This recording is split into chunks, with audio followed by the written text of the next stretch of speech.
Welcome to Aria's Light, a vampire dark fantasy, where fate is complicated, the connection is undeniable, and some bonds are written in blood long before we ever meet.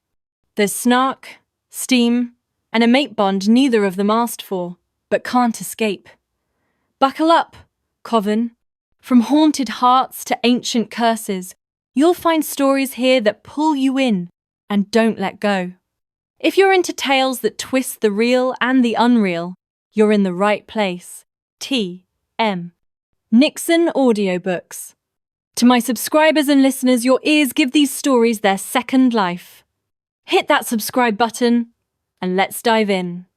Hospitals have their own unique, pervasive kind of silence.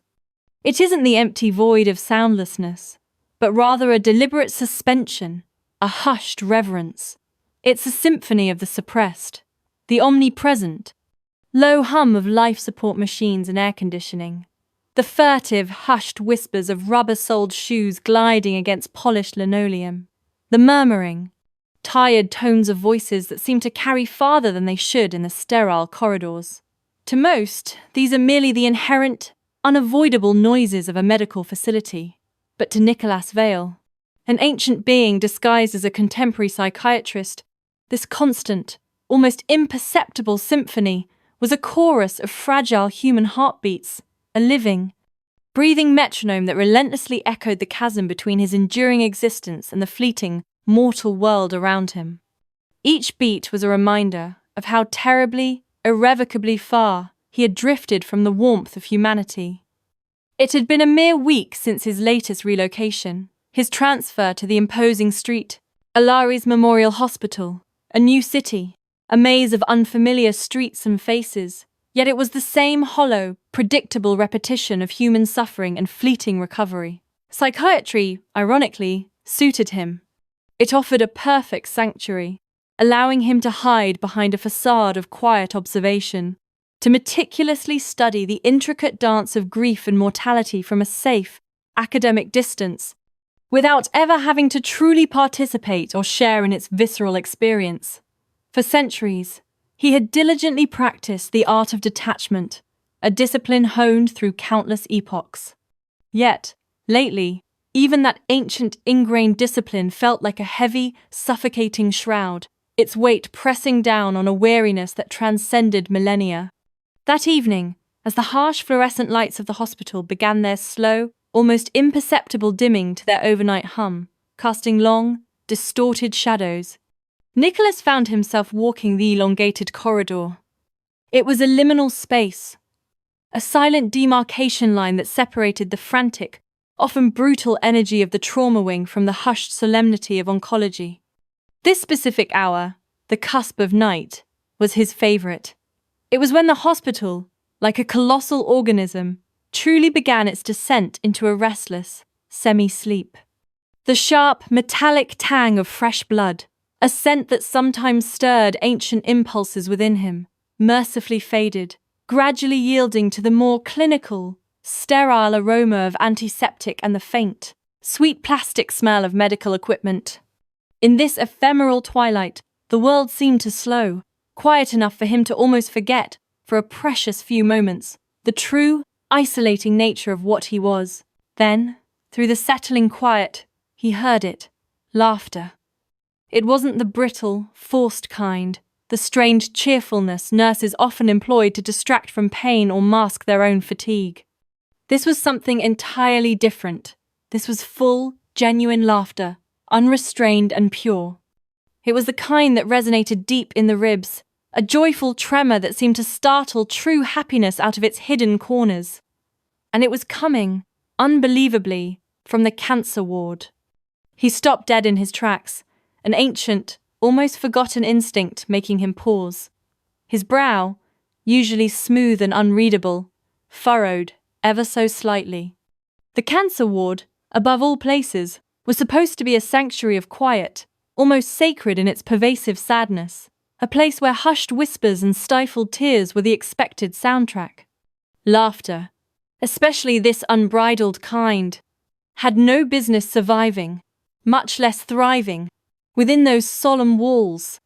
It was an anomaly, a breach in the carefully constructed order of suffering he had come to expect. A flicker of curiosity, a rare and unsettling emotion for one, so old and detached, gently tugged at him. He took an almost imperceptible step closer, his expensive dress shoes soundless against the polished floor. Through the narrow, rectangular glass panels set into the ward door, he saw her. A young woman, impossibly vibrant, sat cross-legged on the clean hospital floor. She was dressed in pale, almost translucent hospital pajamas, her delicate frame a stark contrast to the clunky IV pole that stood loyally beside her, its plastic tubes trailing like a tether. Around her, a small, adoring audience of children, perhaps 5 or 6, each a patient or a visitor, sat in a rough, uneven circle, their faces alight with fascination. Each child clutched a simple paper puppet, their own creations. The young woman, with nimble fingers, made her own paper characters dance. 2 rabbits with floppy ears, hopping through an imagined paper meadow. The children shrieked with unadulterated delight, their high-pitched giggles echoing the woman's own melodic mirth, as she gave the puppets squeaky, animated voices, invented dramatic arguments, and, inevitably, promised them happy endings. In the doorway, a handful of nurses, usually harried and stressed, leaned against the frame, their faces softened, genuine smiles gracing their lips. A sight Nicholas realized he hadn't seen in months from them. She was luminous, an almost ethereal glow emanating from her, in a way that truly startled him. Her head was gracefully wrapped in a cream-colored scarf, a soft halo against her pale, delicate skin. Her face, devoid of makeup and bearing the subtle marks of illness, was nevertheless alive, incandescent with expression, each laugh line and crinkle around her eyes radiating energy. Her laughter, unrestrained and utterly genuine, was pure music, raw and imperfect in its truest, most human form. Nicholas found himself watching far too long, his usual disciplined observation giving way to an almost hypnotic fascination. He was transfixed by something he couldn't quite name, something that resonated deeply within his ancient, dormant core. Beauty, yes. She possessed an undeniable, striking beauty. But it was profoundly more than that. It was light, an emanating warmth that seemed to chase away the hospital's inherent chill. It was life, vibrant and defiant, blossoming in a place where only despair and resignation should, by all logic, have reigned supreme. Then, as if sensing his silent gaze, she looked up. Their eyes met through the glass, a sudden, unexpected connection spanning the sterile divide. She blinked once, in mild surprise. Then, without a moment of hesitation or self-consciousness, she smiled. It was a cheerful, unguarded smile, completely open, and she offered him a small, friendly wave. Nicholas froze. Time seemed to distend, stretching for a heartbeat that felt like an eternity. He, who had navigated millennia of human folly, war, and whispered evils, suddenly found himself utterly bereft of a response. The simple, innocent gesture, so fundamentally human, pierced straight through the hardened shell of his practiced composure, shattering centuries of carefully built detachment. He instantly averted his gaze, feigning an intense, sudden interest in a non-existent clipboard, his eyes scanning an empty spot on the wall. When he finally forced himself to move, his steps were quick, almost undignified in their hurriedness. He didn't stop walking until he reached the far end of the deserted hall, the distance offering a fragile shield. Back in the sterile confines of his office, illuminated only by the faint glow of his desk lamp, he sat rigidly behind his mahogany desk and stared blankly at the beige wall. The sound of her laughter, so incongruous and vibrant, still echoed in the chambers of his mind. A persistent, joyful reverberation that refused to fade. He had faced true monsters, witnessed unspeakable atrocities, and endured centuries of soul-crushing solitude. But that simple, unburdened sound, that brief, unguarded moment of human connection, unsettled him more profoundly than anything he had encountered in 100 years. It was a foreign substance in his ancient, carefully constructed world. He whispered into the still, air-conditioned air, the words barely audible, even to himself. "Who are you?" The question, raw with a nascent urgency and baffling confusion, lingered in the quiet void, long after the office lights dimmed completely, swallowed by the encroaching night. The next morning, the clinical brightness of the hospital lobby felt almost assaulting after his restless night. Dr. Myers, the head of his department, a woman of sharp intellect and brisk efficiency, found him making his way to rounds. She handed him a thick stack of patient files. "These are your new rounds, doctor," she said, her tone professional, though a hint of curiosity flickered in her eyes as she regarded him. "We're genuinely glad to have you, Dr. Vale." The ward could certainly use a calm, steady presence. He nodded absently, his mind still preoccupied, as he accepted the files, his eyes automatically scanning the names. Myers tapped the top folder with a lacquered fingernail. "You'll be meeting her today, Aria Hollis. 27 years old. Terminal osteosarcoma." She paused, a rare moment of hesitation, her brisk demeanor softening almost imperceptibly. "She's special?" "Special how?" Nicholas asked, his voice even, betraying no hint of the jolt that went through him at the name. A name that felt almost destined to be in his hands. "She keeps the ward alive," Dr. Myers clarified, her gaze distant, as if recalling something beautiful and fragile. "You'll understand when you meet her." And with that, she turned and continued her rounds. After she left, leaving behind the faint scent of her perfume, Nicholas opened the top folder. Clipped inside was a small, recent photo. The same bright, curious eyes that had met his through the glass. The same calm, utterly disarming smile. Aria Hollis. The name settled in his mind, no longer a whispered question but a concrete, chilling reality. That evening, almost unconsciously drawn, he passed the cancer ward again. This time, there was no joyous laughter, only the steady, rhythmic beep of cardiac monitors, like the slow, electronic pulse of the ward, and the low, hushed murmur of nurses exchanging quiet words. The vibrant scene of the previous night was gone, replaced by the expected, somber quiet. Yet, something indelible still hung in the air. A faint, lingering trace of warmth that hadn't quite faded. It was an echo, a residue of her vibrant presence. He found himself standing by the ward door for a long while, hands tucked idly into the pockets of his lab coat, simply listening to the profound, almost aching silence. A passing nurse, her steps quiet, noticed his unusual stillness. She paused, her voice soft and slightly concerned. "Dr. Vale, is everything all right?" He straightened, his posture regaining its usual composed precision, his voice a carefully modulated monotone. "Fine. Just listening." She offered him a faint, knowing smile, a whisper of understanding in her eyes, and moved on. He stayed a moment longer, a silent sentinel, until the hallway lights flickered again, settling into their nighttime dimness. Then, turning slowly, he walked away, the ghost of Aria Hollis's laughter, a haunting, beautiful melody, following him into the dark, silent corridors of the hospital. The morning light, filtered through the horizontal slats of the Venetian blinds, was not soft. It was surgical. It sliced through the office air, meticulously dividing the space into precise ribbons of dusty gold and impenetrable shadow. Nicholas preferred this stark geometry. It was the visual equivalent of his own mind ordered, predictable, and strictly partitioned.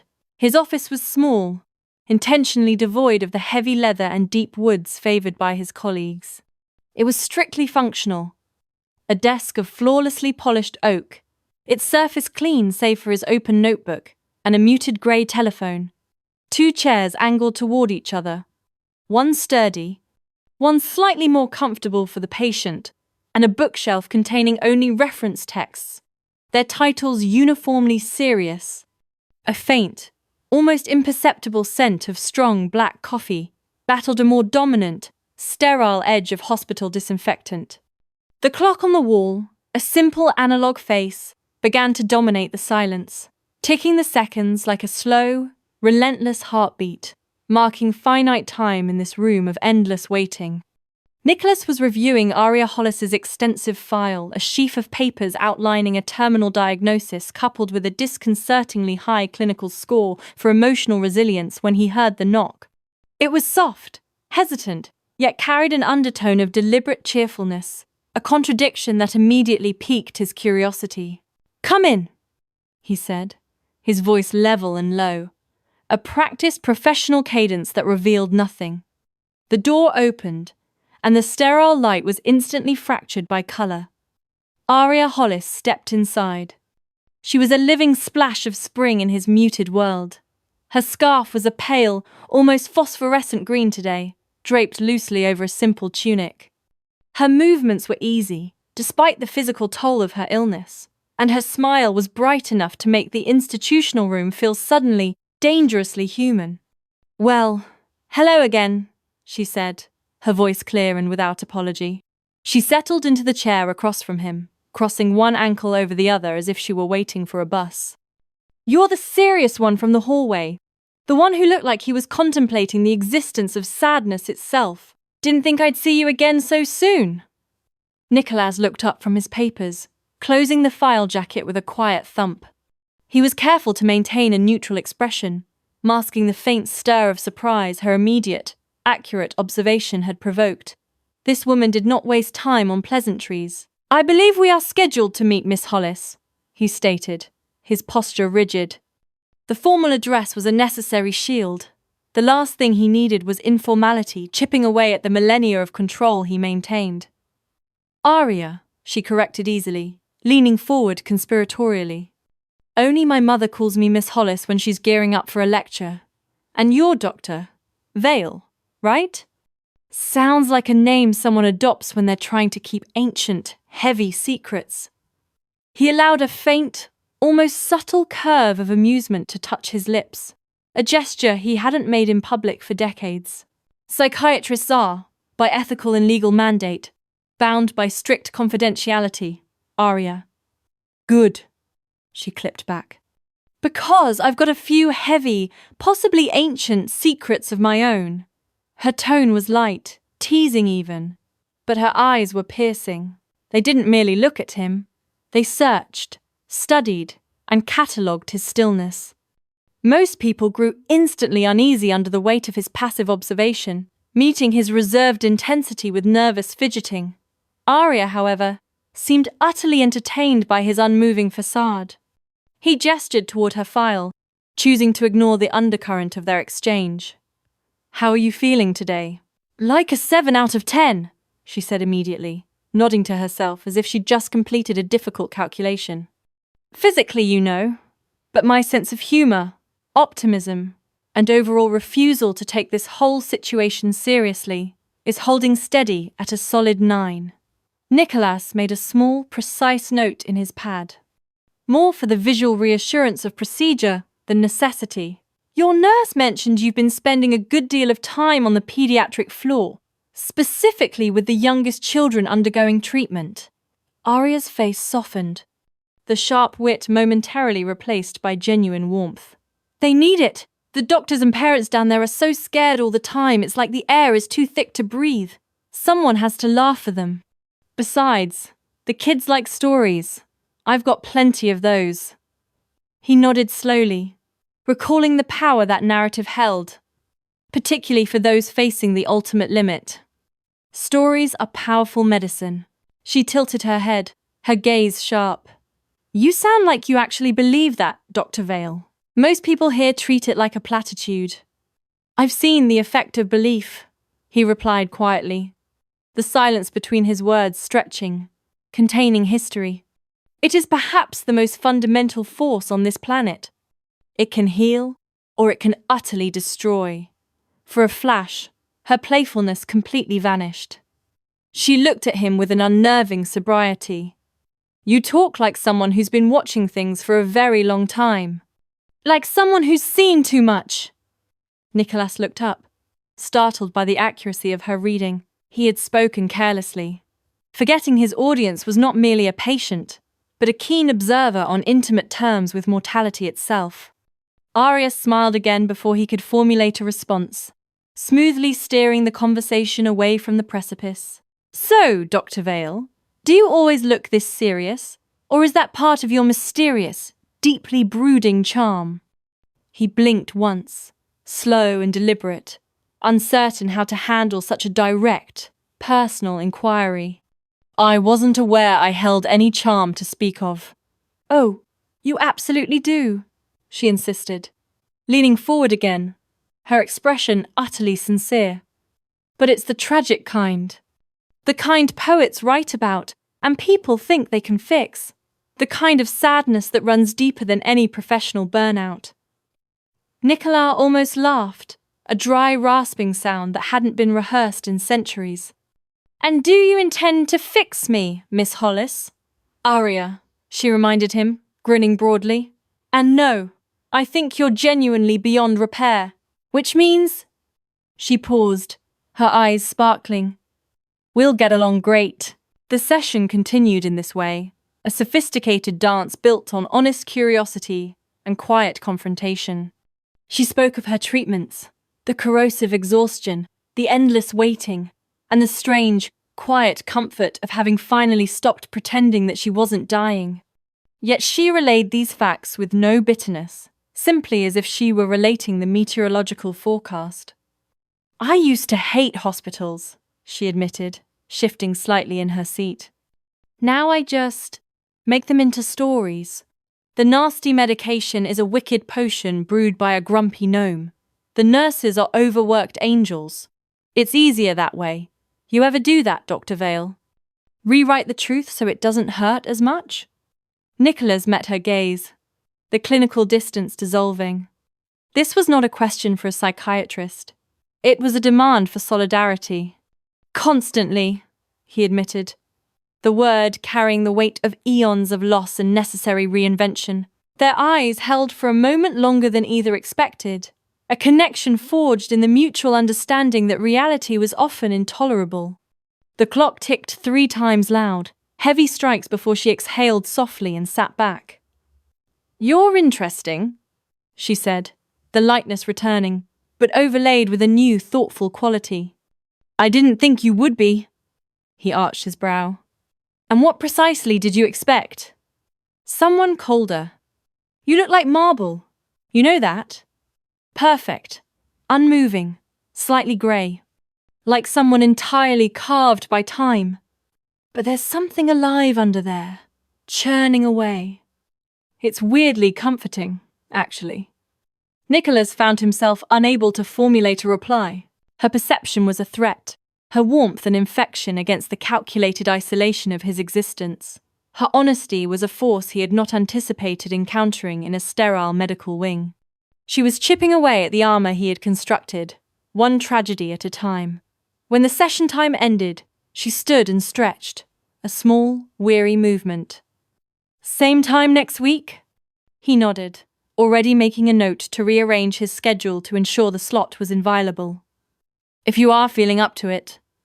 I will be, she promised. You're not that easy to read, Dr. Vale. I quite enjoy puzzles.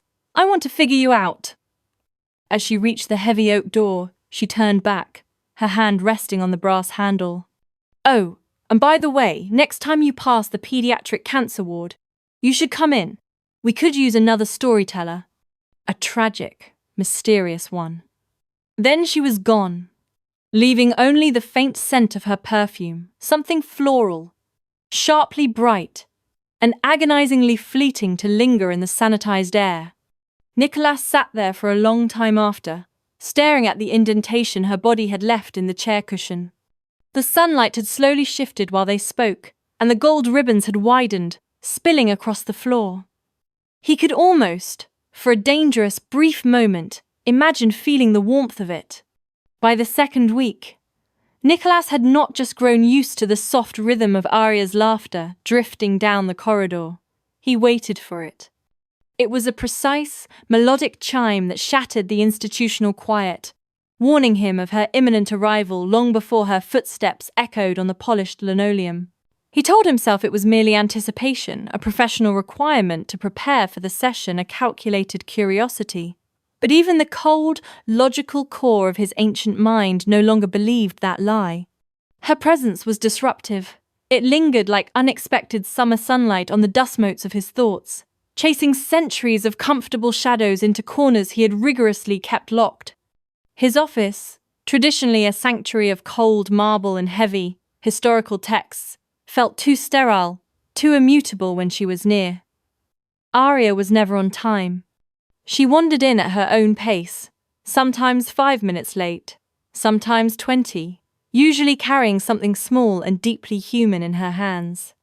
A paper crane folded from a discarded hospital flyer, a half-finished drawing of a ridiculously cheerful sun with wobbly rays, once even a cup of offensively bad hospital coffee, which she thrust at him with serious instructions.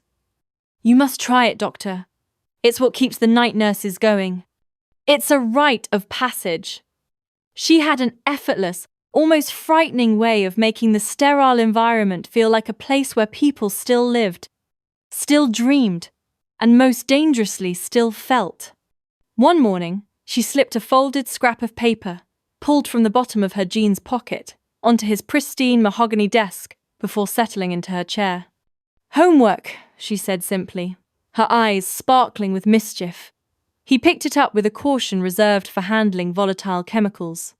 He unfolded the paper, noting the faint impression of a thumbprint smudged across the cheap ink, and read aloud in his careful baritone, "If you could live forever, would you still want to?" Her expression was bright, unnervingly direct, and teasing. "Don't answer yet. It's not a quick-fire round. Think about the implications. The logistics, the eventual boredom." He set the note aside carefully, aligning it perfectly with the edge of his blotter. "And what is the purpose of this assignment, Miss Aria? Is this part of your mandated introspection?" "Curiosity," she replied, leaning forward, her chin resting on her interwoven fingers. "I like knowing what people wish for, especially the ones who look like they've already had their fill of forever and are just waiting for the receipt to clear." A genuine, albeit fleeting, sense of amusement flickered across Nicholas's face, a rare event that felt like the cracking of ice. "You have a remarkably sharp eye for someone who spends so much time staring at ceilings." "Observation is a side effect of dying," she countered, the lightness draining from her voice for a brief, weighty moment. "You start noticing the things everyone else takes for granted, the sound of rain, the color of cheap desk pens, the ancient fatigue in a doctor's eyes." The words hit him harder than they should have, landing squarely on the truth he fought so diligently to conceal. He wanted to tell her that he knew exactly what she meant, that he, too, lived in the cold, echoing silence of moments other people forgot the instant they passed. It was the crushing weight of knowing the future would happen without you. But he stayed silent, locking down the response, afraid that saying too much would reveal everything. That evening, the hospital was enveloped in its nocturnal hush, a silence usually comforting to Nicholas, but now laced with a restless energy. When he returned to his office after rounds, another note waited. It wasn't slipped under the door. It was tucked neatly beneath the heaviest corner of the oriental rug, visible only if he knew to look for it. This one read, scrawled quickly in pencil, "You never answered. Maybe you're afraid of the question, or maybe you already know the answer, and it's worse than the silence." Nicholas sat at his desk for a long while. The question wasn't hypothetical for him. It was the foundation of his existence. It demanded a truth he hadn't articulated in centuries. Taking the paper, he turned it over and wrote his reply on the back in ink, the flow deliberate and elegant, a stark contrast to her impatient script. "If you could live forever, you might spend eternity asking what it means to live." The next morning, he found that she had already taken the note. He had barely settled in for his morning administrative work when her handwriting appeared again on another scrap, this time tucked beneath the heavy, brass-framed clock on his wall. That sounds like something a sad poet would write. Do you keep secrets, Dr. Vale, or do they keep you? He leaned back in his leather chair, a slow, genuine smile finally reaching his eyes. She was chipping away at him, piece by agonizing piece, dismantling his defenses with the casual ease of a child playing with Lego, and he didn't know whether to be profoundly grateful or absolutely terrified. Their next official session felt less like scheduled therapy and more like a necessary conversation between two people who had accidentally begun to care entirely too much. The walls of professional formality were thinner now, almost transparent. She told him stories of the children in the oncology ward, her temporary family, of how they called her Miss Sunshine, even when she was so exhausted from chemo she could barely stand to walk down the corridor. She joked that she was running a one-woman circus, dedicated to distracting everyone from her dramatically unpredictable hair loss. Nicholas listened, his gaze fixed on her face, noting the faint shadows under her eyes that no amount of cheer could disguise. His voice, when it came, was quiet, almost reverent. You speak of it all so lightly. Death, pain, loss, the utter unfairness of this entire process. Aria tilted her head, her smile fading to a contemplative expression. Why not? I've cried about it enough in the dark. Now I'd rather invest what energy I have left into making people laugh while I still can. It's better than letting everyone watch me fade, don't you think? He leaned forward slightly, resting his forearms on the desk. This was a professional line he was about to cross, and he knew it, but he couldn't stop. And what about you, Aria? Who makes you laugh? Who is your distraction? She looked at him for a long moment, her expression softening into something rawly honest. You, sometimes. Though you don't mean to. You have this way of saying profoundly serious things that somehow sound funny precisely because you're trying so hard to be intimidatingly serious. He raised a perfectly sculpted brow. That was not my intention, I assure you. Exactly, she said, her grin flashing back into existence. That's what makes it funny. When the session ended, she lingered by the massive carved oak door, her hand resting on the cool metal handle. I left another note for you, she said, her tone suddenly subdued. Not a question this time, just something to think about when you're being terribly serious late this evening. After she left, the silence of the office rushed in, louder than before. Nicholas searched the desk, the clock, the carpet, before finally finding the slightly crumpled paper tucked under the leg of the chair where she had sat. It was the most intimate note yet. You look like someone who's forgotten how to live, not someone who can't. He folded the note with painstaking precision, a small, square talisman, and slipped it into the inner pocket of his bespoke coat, close to where a mortal man's heart would beat. Later that night, when the hospital was quiet and the world seemed to hold its breath under a cold, indifferent moon, Nicholas sat in his office. He had dimmed the lights, casting long, familiar shadows across the walls. He spread her little notes, her homework, her challenges, her observations across his desk blotter. The handwriting was uneven, the ink smudged where she must have gripped the pen too tightly. They were small things, utterly insignificant to the rest of the world, yet he treated them as if they were fragile, priceless relics pulled from a sunken chest. He traced the outline of her last message with a fingertip. He whispered her words again to the empty, silent room, the sound barely audible over the hum of the ventilation system.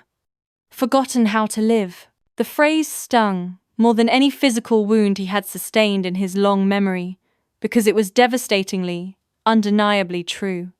For the first time in centuries, under the illumination of a dying girl's insight, Nicholas realized that his eternity had become a carefully maintained grave. And now, terrifyingly, he wanted to remember what it felt like to be pulled back to life. The hospital after midnight was a different world entirely. The harsh, clinical glare of day receded, replaced by the hushed glow of emergency lights and the soft, almost reverent shadows that clung to every corner. The hallways, once teeming with anxious families and hurried staff, now stretched into quiet, echoing tunnels. The air, usually thick with the scent of antiseptic and human concern, thinned to a crisp, almost sterile clarity, making every distant hum of a machine, every faint click of a nurse's shoe, seem magnified. Time itself, typically rushing headlong, seemed to loosen its grip, stretching out, unbound and languid. Machines hummed softly, a symphony of unseen life support, like an orchestra of hidden crickets performing in the vast, dark expanse. Nicholas moved through it all in silence, a figure almost imperceptible, a ghost among the living, drawn with an immutable, almost magnetic pull to one specific place without reason or permission. The cancer ward. He told himself he was simply observing, ensuring his patients were resting undisturbed, that no new crisis had arisen in the quiet hours. He rationalized it as a proactive measure, a dedication beyond the call of duty. But the truth followed him like a persistent shadow, clinging to his heels, a truth he dared not voice even in the cavern of his own mind. He came to see her, Aria. Her door was never fully closed, an unwritten rule born from her gentle nature and the tacit understanding of the night staff. The nurses had grown accustomed to the sliver of light escaping her room, to the late-night rustle of pages during her reading sessions, or the soft, whispered conversations she held with the younger children when pain or fear kept them awake. She was a beacon of quiet resilience, a sister to those who felt most alone. But tonight, the room was uncharacteristically quiet. Dim lamplight, cast from a small bedside lamp, painted her profile in warm gold as she slept, a fragile masterpiece against the stark white sheets. Her breathing was slow, shallow, a delicate rhythm, her hands folded serenely on her blanket as if in prayer.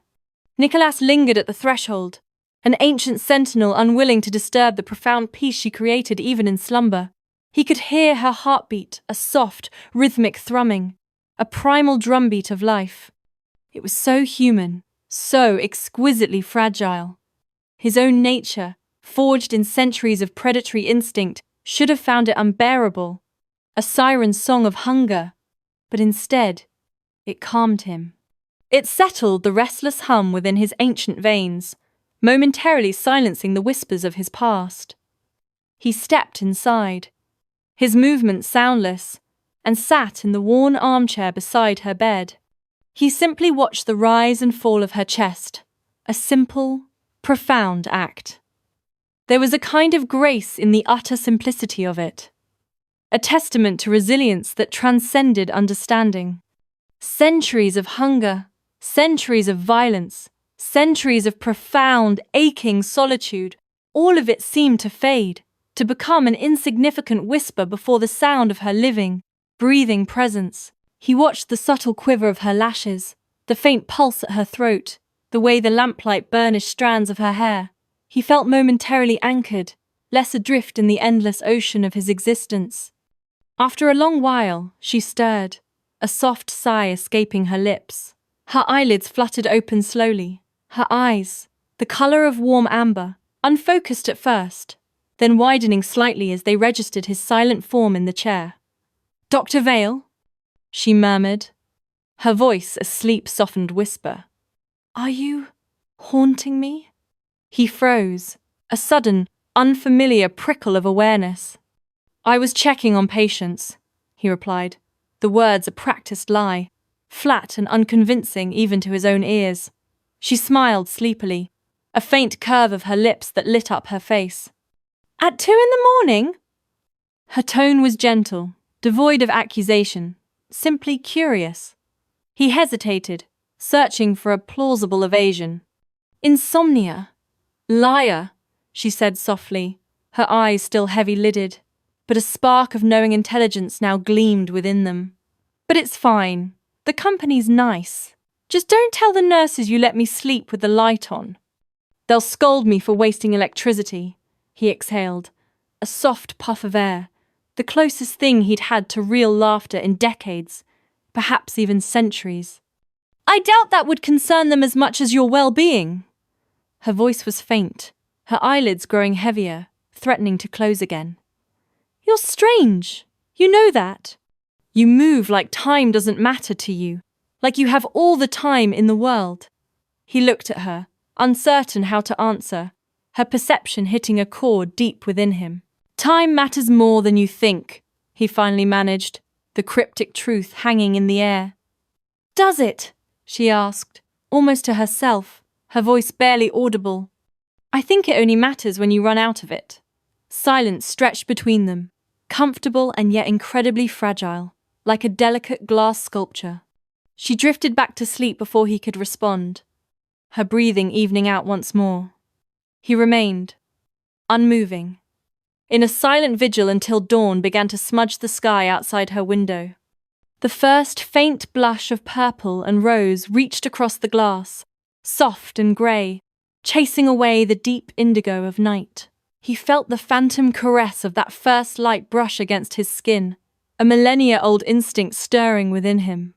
He stood, quietly retreating to the deceptive safety of the hallway, leaving the quiet sanctuary she created. From then on, the pattern repeated, a new ritual in his ancient existence. Some nights she was awake, propped up against her pillows, sketching intently in a small notebook or engrossed in a novel, a faint halo of light around her head. Other nights she slept, murmuring half-dreamed thoughts, her brow furrowed in concentration or smoothed in contentment. He was always there, a quiet sentinel, unseen, unheard, a silent anchor in the vast, impersonal hospital. One night, as he stood in the doorway, she caught him again. Her eyes remained closed, but her voice, barely a whisper, carried in the stillness.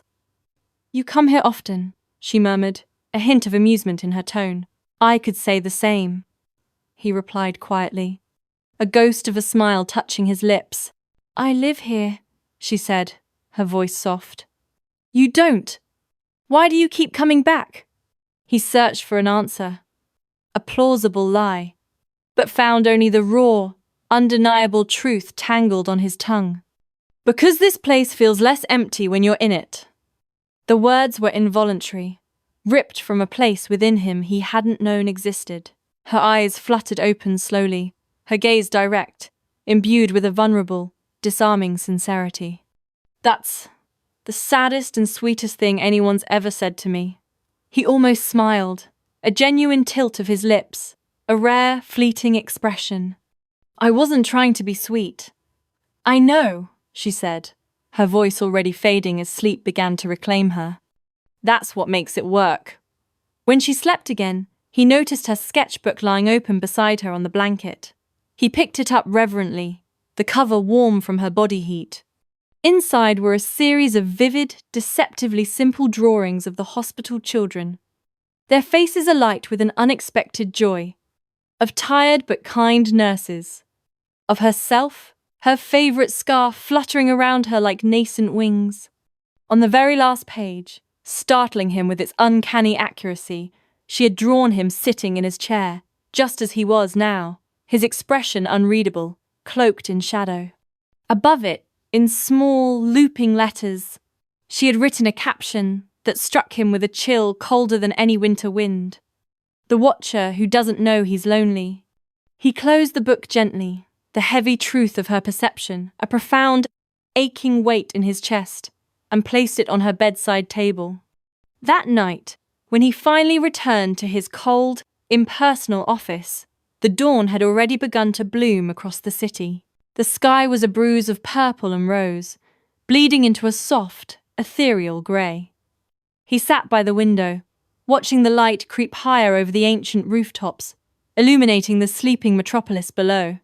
For centuries, he had feared the sun, its light a symbol of his vulnerability, his otherness. Now, for the very first time, he wondered what it might feel like to truly embrace it, to feel its warmth on his skin, instead of constantly retreating from its relentless pursuit. A strange, fragile hope, born in the quiet hours of a hospital ward, had begun to stir within his ageless heart. The days were growing shorter, shrinking like old parchment, or maybe it only felt that way to the ancient being who observed them. To Nicholas, time had always been a vast, indifferent ocean. Elastic, meaningless, stretching out in an endless, undifferentiated grey. Aeons had folded into moments, centuries into sighs.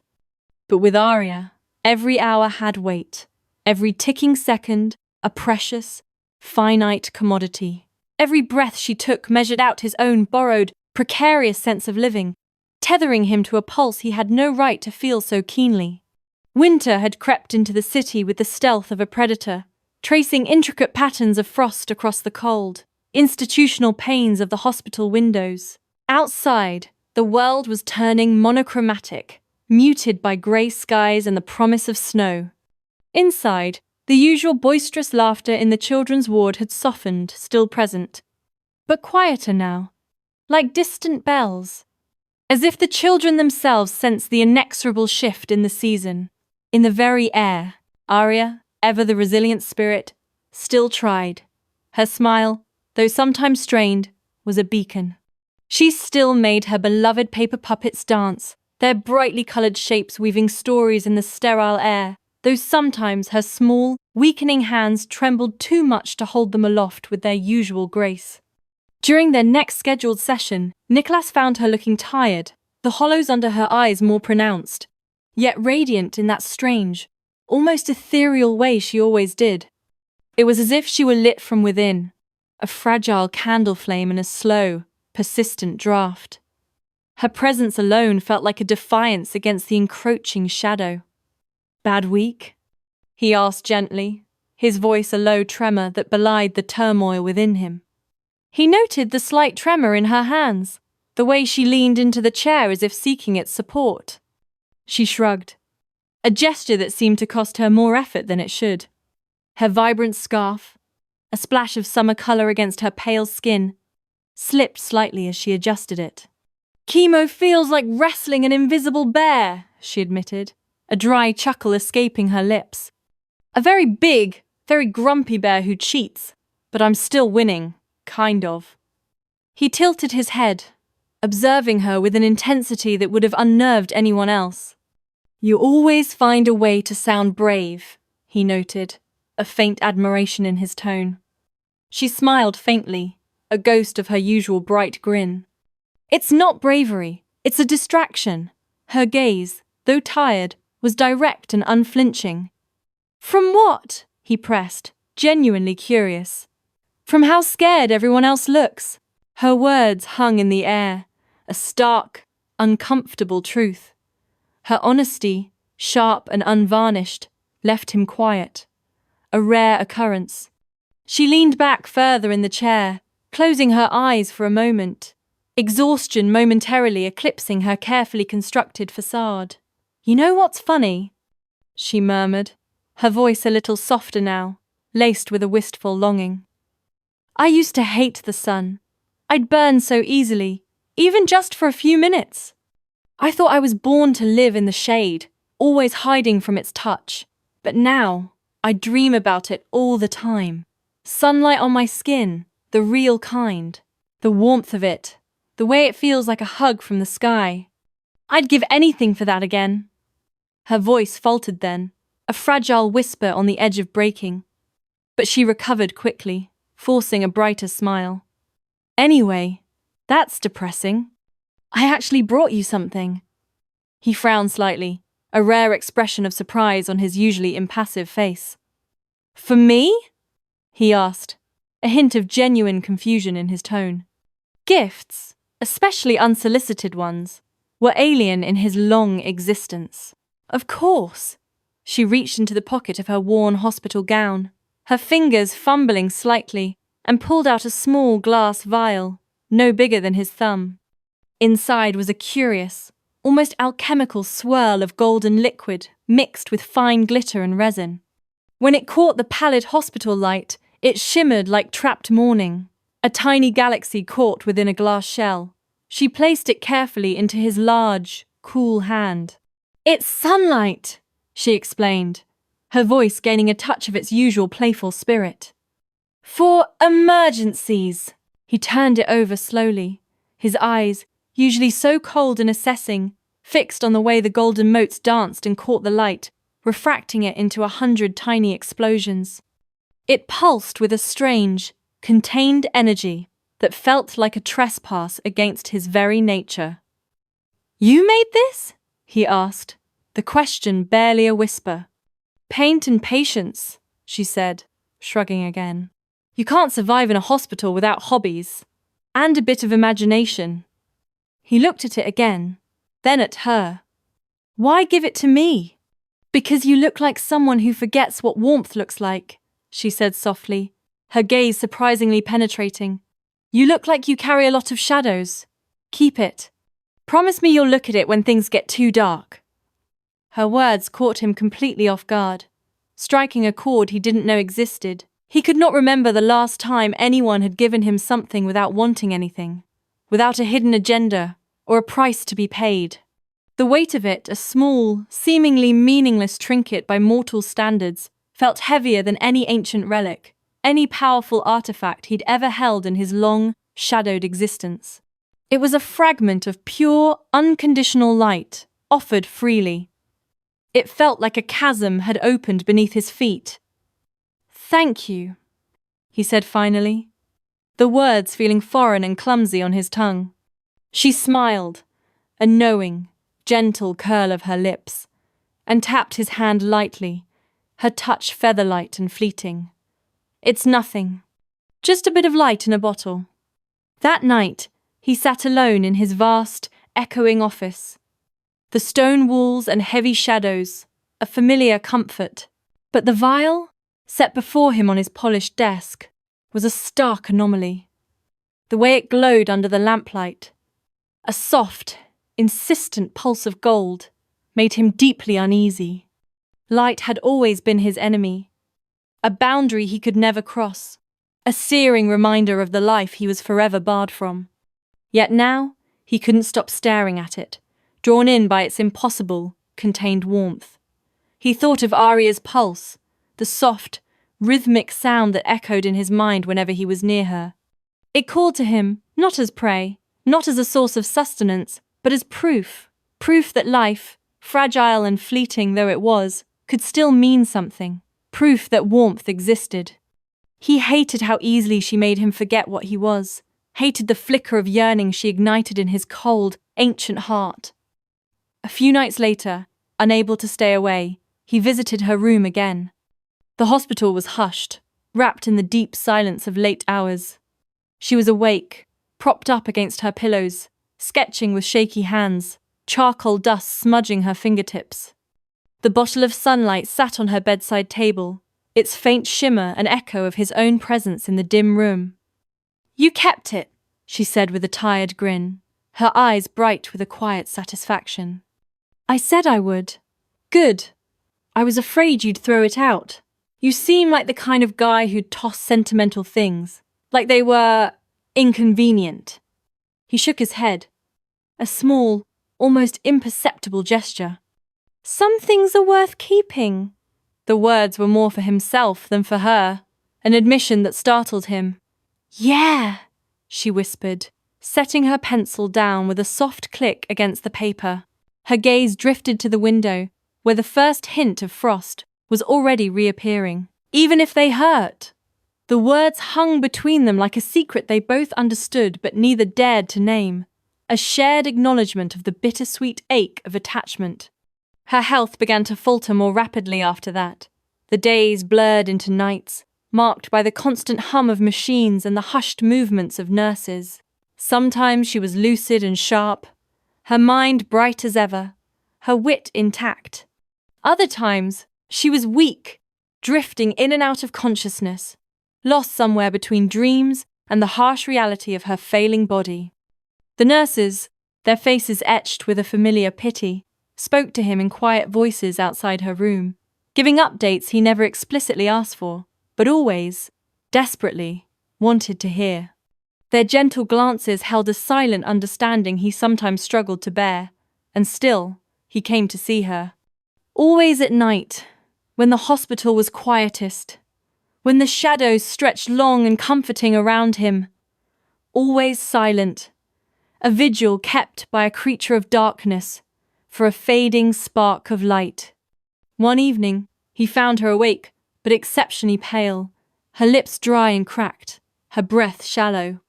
Her voice, when it came, was barely there, a whisper of sound against the vast silence of the room. She managed a fragile gesture toward the window. "Look! Snow!" He turned, his enhanced vision piercing the gloom.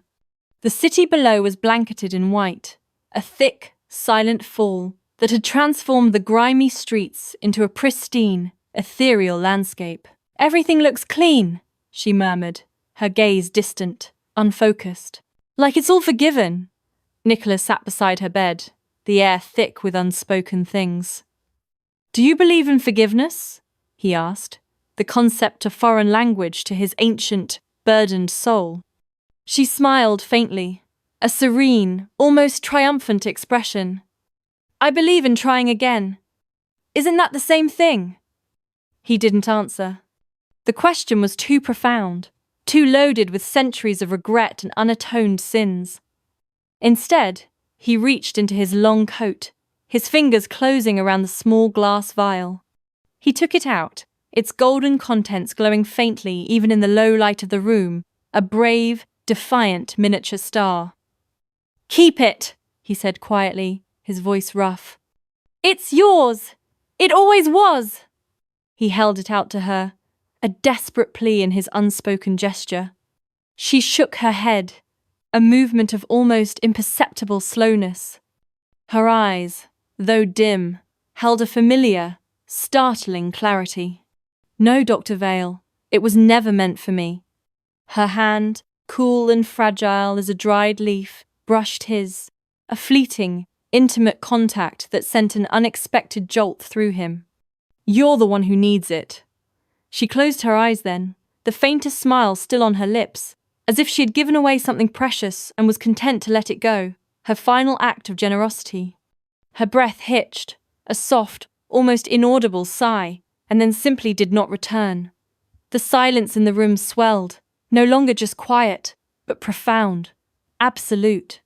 He sat beside her until the night's deepest hours turned to dawn, the first pale light of morning filtering through the frosted window, the faint shimmer of the sunlight in the vial, still clutched in his hand, reflected against his pale, unmoving skin.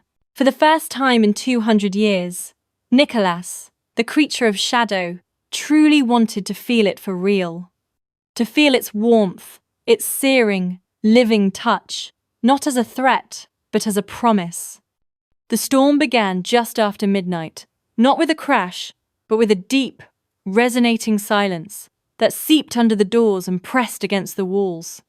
Snow fell in relentless, heavy sheets outside the hospital, blanketing the city in a pale, muffled quiet. The wind, a mournful, ancient sound, howled through the narrow confines of the courtyard, rattling the windows of the old wing like an old memory trying desperately to get in. Inside, the world felt suspended, soft, quiet, untouchable, an ivory arc floating on a sea of white chaos. "Doctor."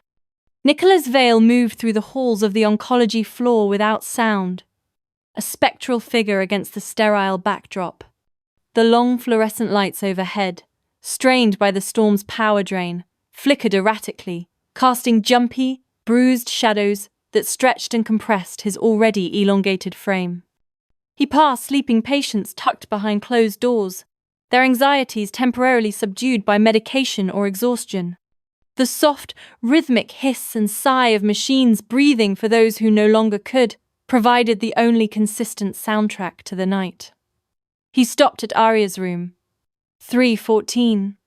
Her light was still on, a defiant, faint, amber glow leaking through the narrow gap beneath the door. Nicholas lingered for a fraction of a century before pushing the door open, the polished brass handle cool and solid beneath his touch. "You're late," she said from the bed, her voice a warm, steady timbre that cut through the hospital's cold silence. He blinked, genuinely surprised that she was awake. yet perhaps not surprised that she was waiting. "You knew I would come?" She smiled faintly, a tired but knowing curve of her lips. "You always do when it snows like this." "It's your own kind of routine, Dr. Vale." The room was a dim sanctuary, lit only by a small, antique-looking bedside lamp and the swirling reflection of the snow dancing outside the reinforced pane. The air smelled faintly of lavender, a scent Aria always insisted on blended with the inescapable, sharp, sterile bite of medicine and recycled air. Aria was propped against a mound of pillows, her sketchbook open on her lap. Her favorite woolen scarf had slipped a little, revealing a few uneven strands of dark hair that had escaped her braid. She looked impossibly tired, yet utterly peaceful. "Couldn't sleep?" he asked, stepping inside and letting the heavy door click shut with a soft finality. "Too quiet," she confessed, gently setting her pencil down. "It's strange, isn't it? When the world outside disappears beneath the snow, everything inside feels louder, my thoughts especially." He pulled the heavy wooden visitor's chair beside her bed and sat down. Even through the thick fabric of his coat, he could feel the cold radiating from the window glass. "You should rest." She gave him a playful, familiar look that was almost defiant. "You first." He allowed a small, weary smile, a gesture that felt cumbersome on his ancient face.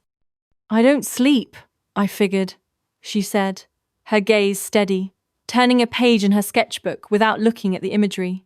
"You don't eat, either, or age, or change your perfectly tailored coats." Nicholas froze. The rustle of paper in her hands was suddenly deafening as she carefully set the sketchbook on the nightstand. The air thickened.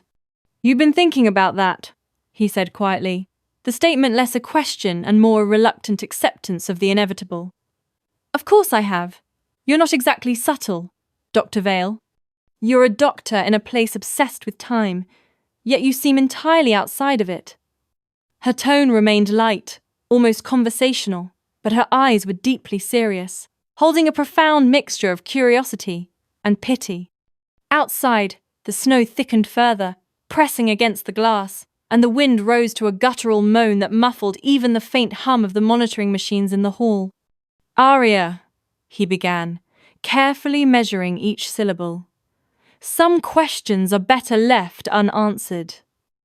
She tilted her head, a familiar gesture that usually signaled her transition into determined stubbornness. "Maybe, but you forget I don't have much time to waste on mysteries. Precious little time left to be scared of something I won't live to regret." He looked down at his hands, resting on his knees. The stormlight filtering through the window made his skin seem almost translucent, like old parchment. His knuckles were pale, the veins mapped beneath them like dried riverbeds. "What do you think I am?" She smiled, a soft, melancholy expression. "Something old, something sad, something burdened with sediment and memory. Something that doesn't belong in a hospital where life is measured in hours, yet can't seem to extract itself and leave." Her accuracy sliced through his layers of practiced detachment, cutting deeper than any physical blade. It was a perfect summation of his existence. "I've lived too long," he said finally, the admission tasting like ash on his tongue. Her voice was astonishingly gentle, devoid of shock or judgment. "How long?" He took a slow, deep breath, the sterile air feeling insufficient. 212 years, he whispered, the number ringing in the small room like a dropped coin. She let out a small, awed laugh, a sound that was both entirely human and entirely lovely. 212 years. No wonder you're so good at pretending to be patient. He stared at her, bracing himself for the fear, the revulsion, the inevitable demand for his departure. "You're not afraid? Should I be?" He hesitated, the conditioning of centuries dictating his response. People fear what they don't understand. They fear things that break the rules of mortality. "Maybe that's why I'm not afraid," she said softly, watching the snow swirl outside. "Dying teaches you a very simple lesson. not to waste time being scared of the wrong things. You're lonely, Nicholas, not dangerous. The storm outside intensified once more, the snow flurries twisting in the wind like white spectral embers.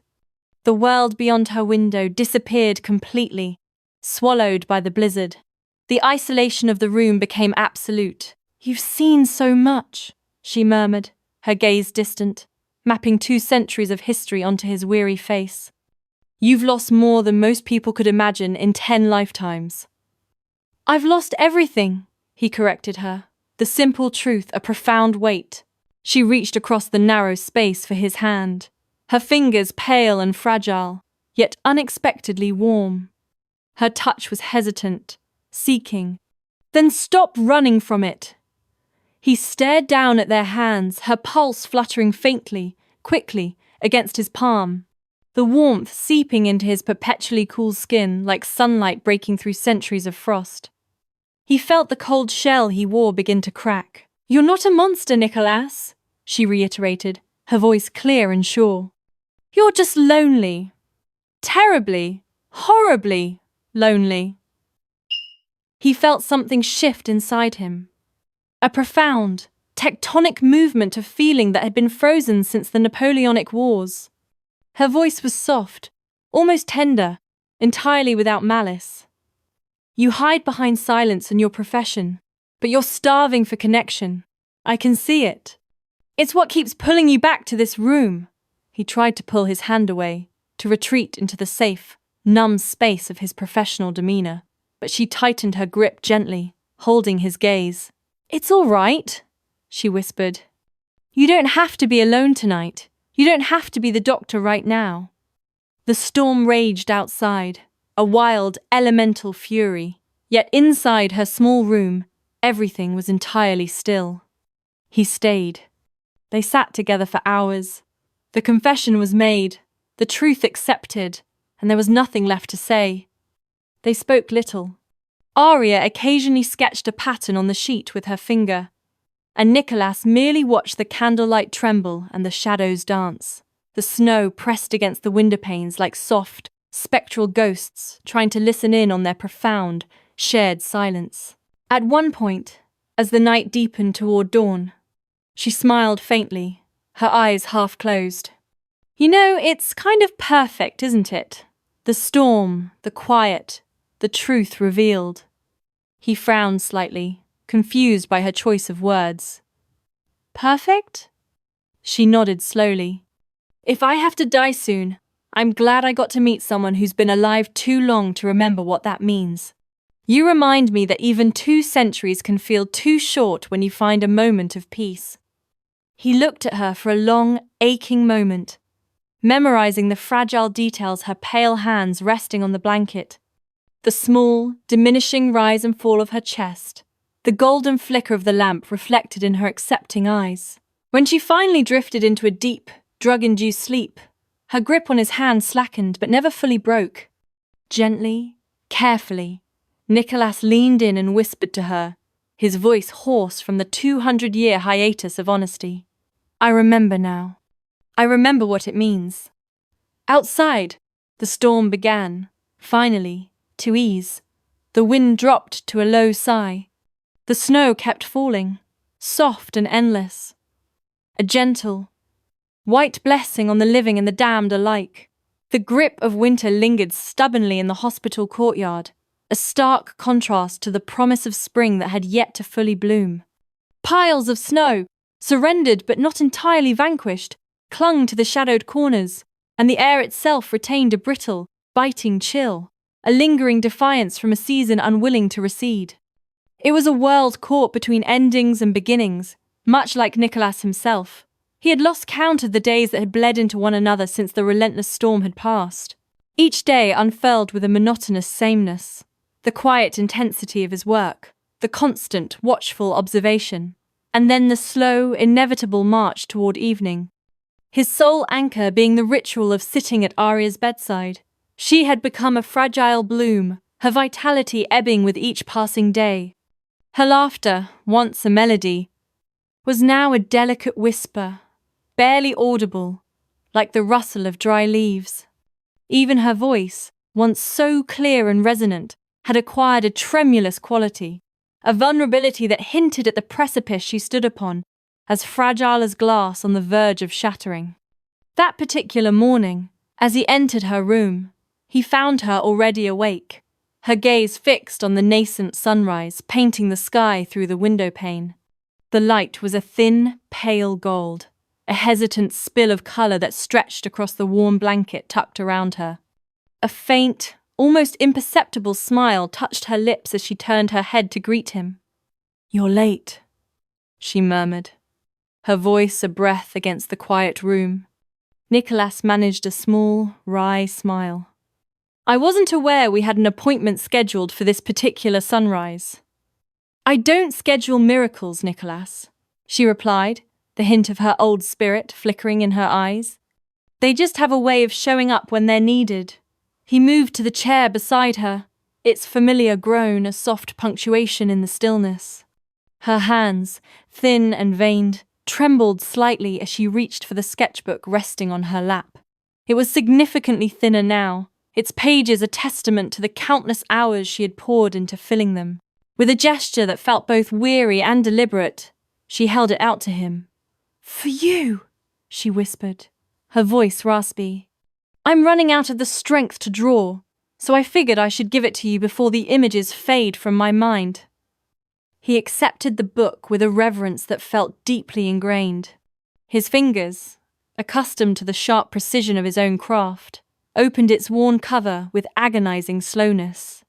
Inside lay a collection of her art, candid portraits of the children who shared her ward, the ever-present, compassionate nurses, the stark beauty of the snow-laden window panes, and always, always, the recurring motif of light in all its forms. On the very last page, rendered with a surprising clarity given her state, was another drawing of him. He was depicted in the same chair, by her bedside, his posture outwardly calm. Yet his eyes, she had captured them with uncanny accuracy, held a deep, unyielding grief, a silent acknowledgement of the inevitable. He looked up at her, the raw emotion in her drawing, mirroring the turmoil within him, rendering him momentarily speechless.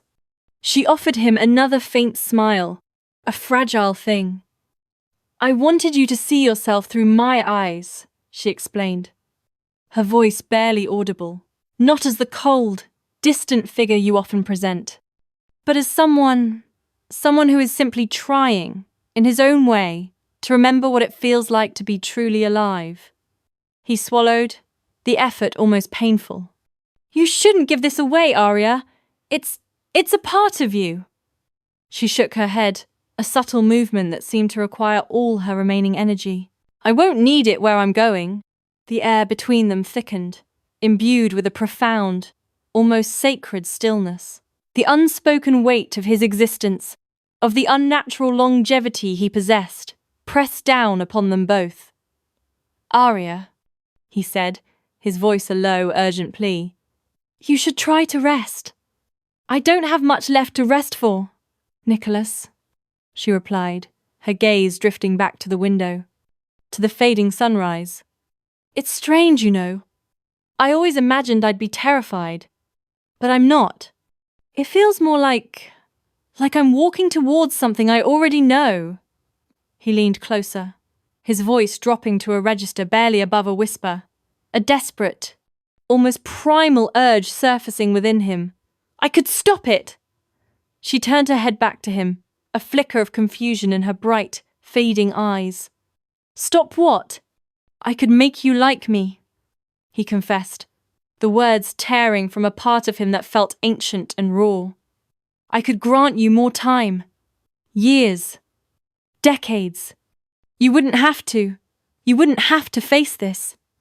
"Don't," she interrupted, her tone gentle but firm, a quiet strength he had always underestimated. He froze, the offer hanging in the air, a testament to his own deep-seated fear of loss. She looked at him then.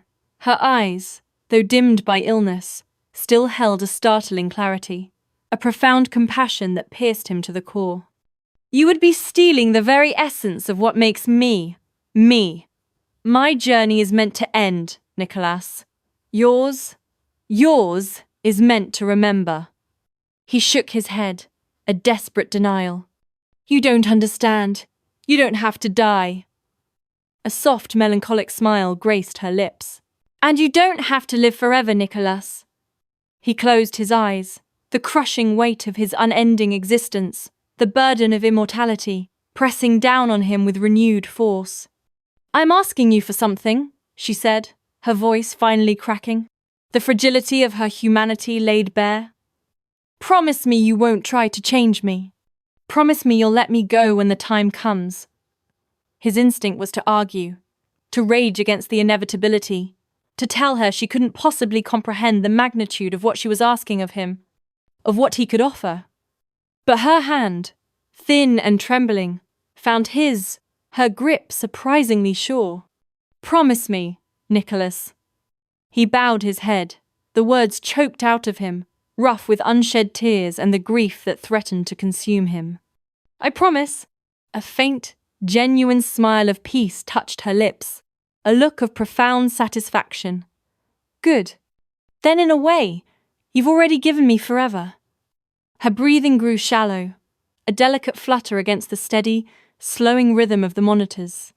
He remained by her side, his hand still clasped in hers, as the pale morning light, finally victorious over the lingering night, crept across the sheets, illuminating the quiet surrender.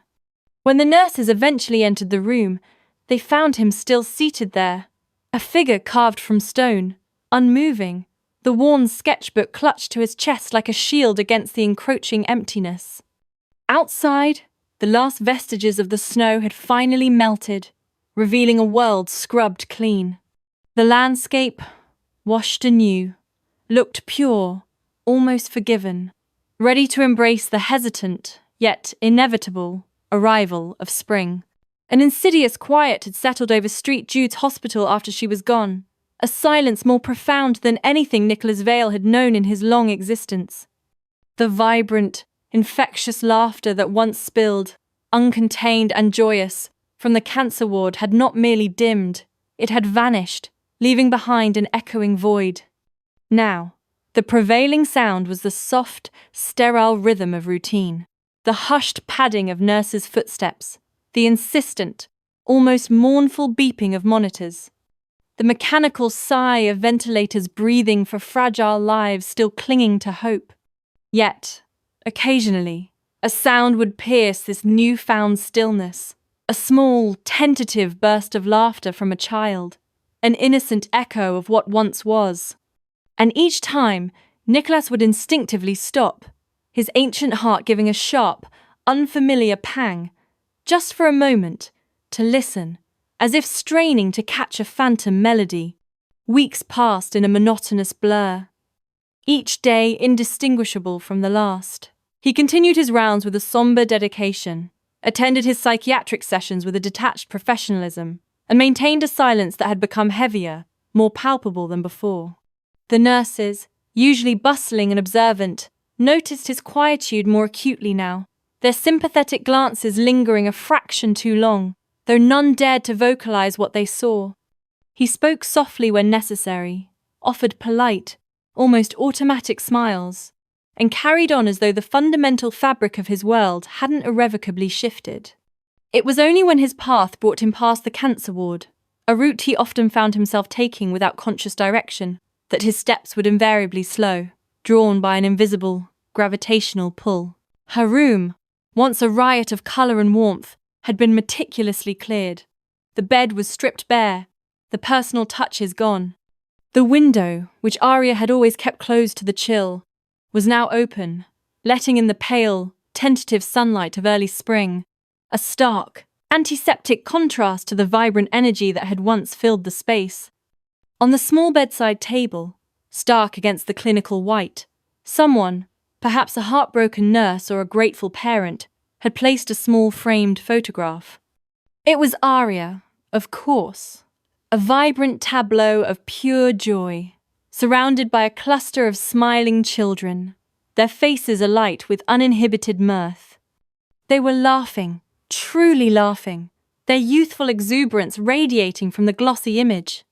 Her familiar, brightly patterned scarf fluttered invisibly in the captured moment, and her eyes, even in the stillness of the photo, shone with that same impossible, defiant light that had so captivated Nicholas. Nicholas stood there for what felt like an eternity, rooted to the spot. Outside the hospital, the world was slowly and relentlessly thawing, the last stubborn traces of winter snow dissolving into wet, dark earth, promising renewal. Inside, he felt a different kind of thaw beginning, painfully slow and reluctant. He reached into the inner pocket of his heavy coat, his fingers closing around the familiar weight of the small, crystal vial she had given him. He pulled it out, holding it up to the pale sunlight filtering through the open window. The golden liquid within shimmered faintly, a contained star, as if alive, pulsing with an inner luminosity. It had never lost its glow, not once, a constant beacon in his encroaching darkness. He turned it slowly in his hand, watching the captured light dance across his pale, unliving fingers. It looked almost like real warmth, a liquid sunbeam caught in fragile glass. For a moment, the silence of the room was filled with phantom echoes, her voice, her laughter. He could almost imagine she was still here, her spirit still vibrant, teasing him for his perpetual seriousness. Her melodic voice calling him her snow ghost, a name that now carried the bittersweet sting of memory. A gentle cough broke his reverie. A nurse, Sarah, approached quietly, her footsteps barely a whisper on the linoleum. "Dr. Vale," she said, her voice soft, almost hesitant. "I thought you should know. The children made something for her, a mural. They said it was her idea before she passed." Her words hung in the air, weighted with shared grief. She led him down the corridor, her gaze apologetic but firm. On the wall near the playroom, where Aria had spent countless hours bringing light and laughter, was a vibrant explosion of colour, painted in bright, uneven strokes, undoubtedly the work of many small, enthusiastic hands. It depicted a whimsical field of blues and golds and whites.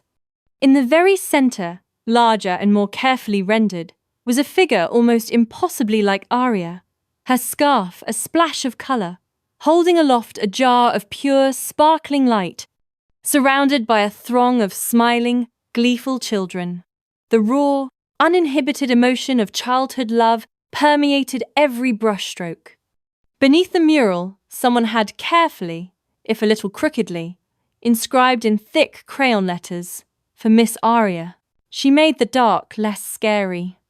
Nicholas stood before it, unable to move, his composure shattering like glass. The simple, profound truth of the children's tribute struck him with an almost physical force. The nurse, witnessing his uncharacteristic stillness, waited uncertainly for a moment, then quietly, respectfully, stepped away, leaving him to his communion with the painted memory. He stayed there until evening, a timeless vigil. The sunlight from the windows, slowly shifting throughout the day, crawled across the painted figures, bringing them to life in fleeting moments. And then, as if by design, when the last golden shaft of the afternoon sun reached the jar in the centre of the mural, the painted colours seemed to glow, radiating a soft, ethereal light that defied its two-dimensional existence. He whispered her name, his voice, a raw, guttural sound, barely audible. Aria. The single word felt impossibly small in the vastness of his grief, yet it was imbued with a sacred weight, a reverence that transcended speech. Later, as dusk deepened into twilight, he finally left the hospital, the oppressive weight of its sterile quiet lifting somewhat as he stepped into the crisp, cold air of the courtyard. The sky above was miraculously clear, for the first time in weeks, a canvas stretching endlessly above the city. The horizon burned with the fading orange and bruised purple of sunset, a fiery, fleeting farewell to the day. He walked with purpose, though without a defined destination, until he reached the edge of the hospital garden, a place where the last stubborn mounds of snow had succumbed to the warming earth, dissolving into wet soil, and where tentative shoots of new grass were beginning to push through, a fragile promise of spring. He uncorked the vial, the tiny stopper releasing a faint, almost imperceptible sigh of air. The golden liquid within shimmered with an intensified glow against the dying light, a condensed essence of day. "For when it gets too dark," she had said, her voice a ghost in his memory, a parting instruction that now sounded less like a suggestion and more like a sacred command. He tilted the vial, his hand trembling almost subtly, letting the light spill out, a trickle of liquid sunshine, onto his pale, cold palm. It caught the sun's last, desperate rays, burning briefly like a fallen star for an incandescent moment before dissolving, diffusing into the cool evening air. He braced himself, expecting the familiar, agonizing sear of sunlight against his skin, the ancient curse of his kind. But it didn't come. Instead, there was warmth, soft, fleeting, human. It was a gentle caress, a tender touch that seeped into his very being, shocking in its alien tenderness. He stood there, eyes closed, his face upturned, letting the last, dying light of the day wash over him, intertwined with the ephemeral warmth of Aria's gift. He absorbed it, felt it, allowed it to be. And for the first time in centuries, for the first time since the sun had become his enemy, Nicholas Vale felt the warmth of day without fear. When the last sliver of sunlight finally faded, leaving the sky a deep, bruised indigo, he opened his eyes and looked up. The first star appeared above the sprawling city, faint and steady, a solitary beacon in the vast expanse. A small, quiet thing, a movement of muscle barely noticeable, softened the chiseled lines of his face. He smiled. It was a genuine smile, tentative yet profound, a flicker of fragile hope in the ancient depths of his soul. From the open window of the hospital wing behind him, carried on the gentle evening breeze, the faint echo of children's laughter drifted out into the courtyard. It sounded like her. That's the end of this tale. But in the world of the supernatural, there's always another shadow waiting. Thank you for staying with me through every twist, turn, and heartbeat. If you enjoyed the ride, there's more waiting for you. Take a look at the other audiobooks on this channel. Don't forget to subscribe if you want more magic, monsters, and stories that go bump in the night. Until next time, stay curious and brave, and never stop listening.